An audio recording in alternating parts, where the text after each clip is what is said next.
Depuis que vous êtes tout petit, vous l'appelez le Père Noël. Mais est-ce que vous connaissez son nom? Parce qu'il était gentil, parce qu'il était aimable et qu'il partageait tout à tout le monde, on lui a donné le nom de Père Noël. Parce que être martyr, c'est mourir en soi-même. Mesdames et messieurs, voici la véritable histoire du Père Noël, Saint Nicolas Ni.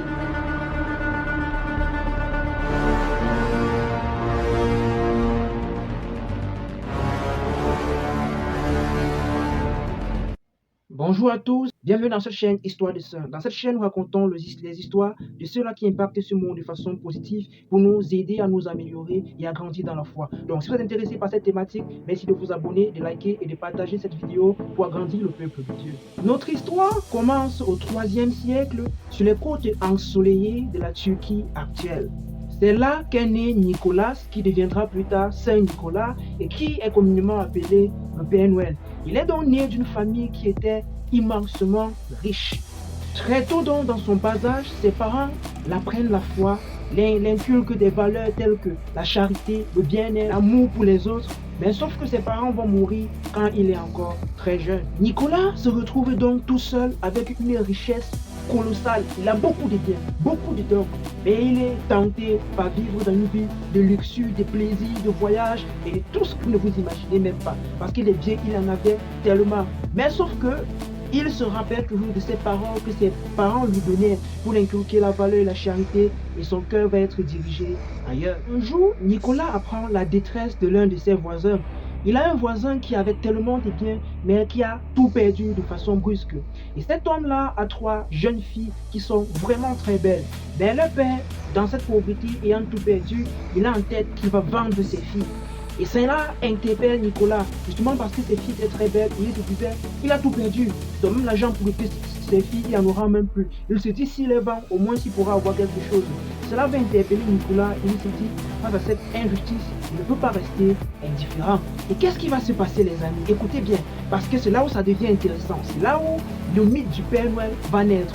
Qu'est-ce qui se passe? Nicolas, face à cette injustice-là, il reste tranquille quand il a entendu comment les voisins en parlent de cela et de ce que le père veut faire. Il reste tranquille et il attend que la nuit tombe. Quand la nuit tombe, qu'est-ce qu'il fait?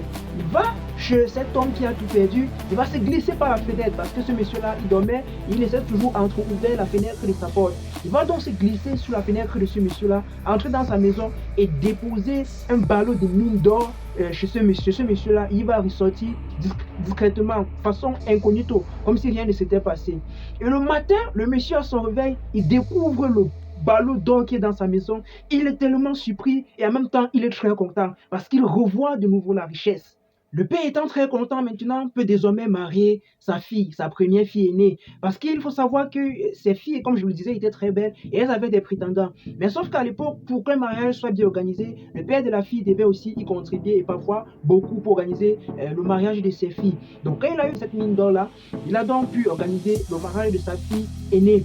Par la suite, la deuxième fois, il est encore pratiquement dans les mêmes situations parce que sa deuxième fille veut aussi aller en mariage, il se retrouve dans le même problème. Nicolas va encore faire la même chose pour la seconde fille pour qu'elle puisse aussi quitter la maison de son père et être heureuse. Mais cette fois-ci, quand le père voit l'argent pour la deuxième fois, il est stupéfait. Et il ne va pas dépenser comme il a dépensé le premier sans se poser, la première somme d'argent sans se poser des questions. Il va se dire que la nuit, prochainement, il va veiller pour voir qui est-ce qui vient donner souvent l'argent, qui est-ce qui vient chez lui mettre l'argent, d'où est-ce que ça vient. Il se dit, il va venir pour voir la personne, pour voir qui est son bienfaiteur. Ça me fait rire parce que ça fait penser aux enfants qui disent souvent, ils vont dormir et voir et se rendre compte pour espérer voir le Père Noël venir déposer leur cadeau le jour de Noël, sans se rendre compte que peu importe ce qu'ils vont faire, leurs parents vont toujours attendre qu'ils aillent dormir et puis vont mettre le cadeau. Alors, est-ce que son plan va marcher? Lorsqu'il prévoit marier sa dernière fille, la troisième, Nicolas, comme il a vu qu'il depuis le fait ça marche, il ne va pas se poser des questions, il va vouloir faire la même chose. Donc ce soir-là, il arrive, il se glisse par la fenêtre, il entre, quand il veut déposer le lot d'or, le monsieur l'attrape. Et le monsieur ne fait pas de problème avec lui, mais il s'agenouille plutôt devant lui et lui remercie. Il donne des bénédictions, il dit merci pour ce que tu as fait, mais j'étais vraiment dans une situation très compliquée. Je te remercie pour les bienfaits que tu apportes à ma famille et à ma vie. Ça nous aide vraiment et je pense que tu le vois aussi. Mais Nicolas va le supplier de garder le secret rien que pour lui.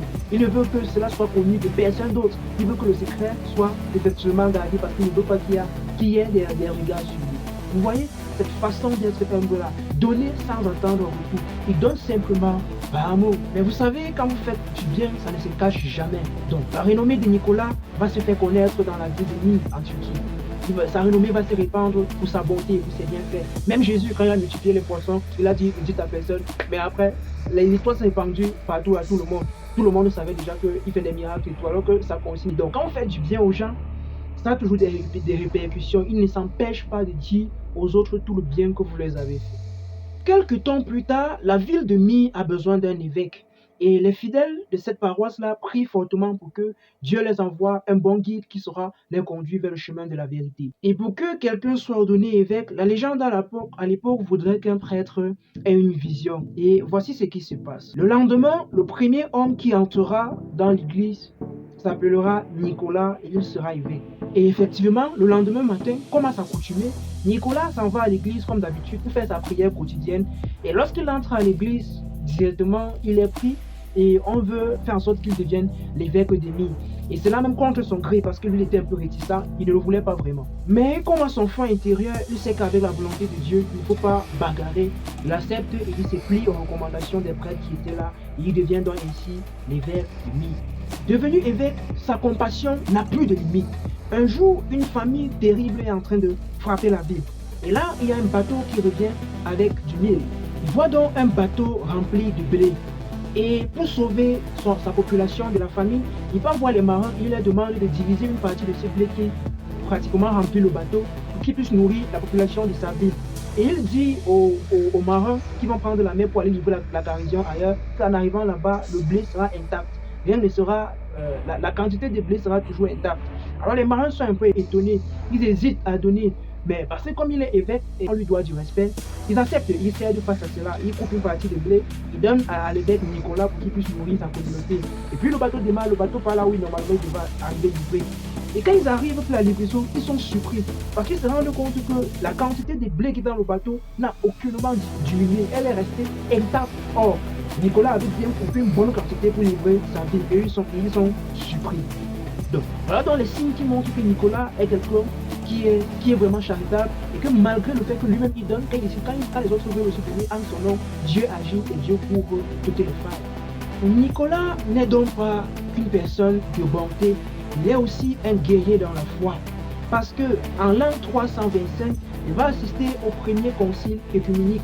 Il participe donc au concile de Nicée, généralement très connu chez les chrétiens catholiques. Et pendant ce débat du concile de Nicée, il y a un évêque. Le débat est tellement chaud qu'il y a parmi les évêques une personne qui défend avec hérésie que Jésus n'est pas pleinement divin. Il s'agissait d'un évêque nommé Arius. Et quand cet évêque-là va dire cela, ça va tellement énerver Nicolas. Il va se dire comment quelqu'un, un évêque en plus, peut dire avec tellement de gaieté et sans se poser des questions que Jésus n'est pas pleinement divin. Il va se lever, il va aller devant l'évêque Arius, il va lui donner une bonne paire de chiffres en disant à cet évêque-là de ne plus jamais blasphémer contre le très saint nom de Jésus. Mais seulement face à cet acte violent, cela va lui coûter sa place au concile de Nicée. On va un peu le dégrader et le mettre à part. Cependant, l'histoire raconte aussi que malgré cela, Nicolas aurait continué à mener des bonnes actions et à aider les autres. Par exemple, il va libérer 3 officiers qui avaient été condamnés injustement par un gouverneur. Donc, il va toujours continuer à regarder autour de lui des choses qui sont faites et avec son cœur de bonté, il va essayer de faire le bien autour de lui. Le 6 décembre, Nicolas va mourir. Vous comprenez donc pourquoi on l'associe beaucoup à Noël. Noël est fêté le 25 décembre, il est mort le 6 décembre. Et on l'associe aussi à Noël avec sa gentillesse. Parce que quand il meurt, sa renommée se fait étendre dans toute l'Europe. Il devient très rapidement le saint patron des marins. Vous vous rappelez les marins qu'il avait aidés, aidé entre guillemets, à qui il avait pris la nourriture, du blé, pour nourrir toute une population. Et quand ils sont arrivés à bord, la nourriture était intacte. Les enfants à qui il a aidé en route en passant. Ces 3 personnes que je vous dis qui étaient condamnées pratiquement à mort, qu'il a réussi à aller à leur procès et à faire en sorte que la justice soit établie pour qu'ils ne puissent pas mourir. Donc, toutes les petites choses qu'il a fait pendant sa vie commencent à s'expandre, d'être connues de tous et il commence à recevoir tous les honneurs de cela. Et c'est donc tous ces actes-là qu'il a posés et notamment les actes répétitifs qu'il a posés chez cet homme-là en amenant la bourse d'or chez lui pour lui permettre de nourrir sa famille, de marier ses filles, qui va faire en sorte qu'on va lui donner l'honneur du Père. Cependant, il faut savoir que avant d'être le Père Noël, il faut savoir qu'il est d'abord Saint Nicolas, qu'il était d'abord Nicolas, que c'est quelqu'un qui avait des richesses énormes et qu'au lieu de les accumuler, d'ouvrir un grenier, on va dire, de mettre toutes ses richesses, d'empiler toutes ses richesses là-bas, lui, il a choisi de partager. Il aurait pu dire qu'il va manger ses richesses, fonder une famille, nourrir sa famille avec ses richesses des générations, ce sera l'héritage familial. Mais il n'a pas fait cela ainsi. Il a décidé qu'il va partager. Et bien qu'il avait, il partageait. Même ce qu'il n'avait pas, par exemple, pour nourrir la population, il s'efforçait à trouver pour partager. Donc c'est d'abord un homme de foi, un homme de prière, un homme de courage qui savait qui était Dieu, qui avait la compréhension de Dieu. Au point où quelqu'un blasphème sur Jésus, il gifle la personne. Un évêque pour dire en fait qu'il n'avait peur de personne, pour faire proclamer la vérité en tout lieu. Et vous, si vous êtes riche, si vous avez tellement de l'argent, ou alors même avec le peu que vous avez, est-ce que vous donnez aux autres? Est-ce que vous offrez souvent? Faites-le si vous ne le faites pas encore. Parce que l'amour de Dieu est infini. Même en donnant, vous ne manquerez pas. Parce que lorsque vous donnez, Dieu vous le rend au centuple. Voilà l'histoire de Saint Nicolas de Myre, encore communément appelé le Père Noël. Si vous avez aimé cette histoire, merci de vous abonner à la chaîne, de liker et de partager cette vidéo pour augmenter la communauté des gens qui croient et qui espèrent un Dieu qui est vrai et qui est juste. Merci à tous. Que Dieu vous bénisse. Saint Nicolas, priez pour nous.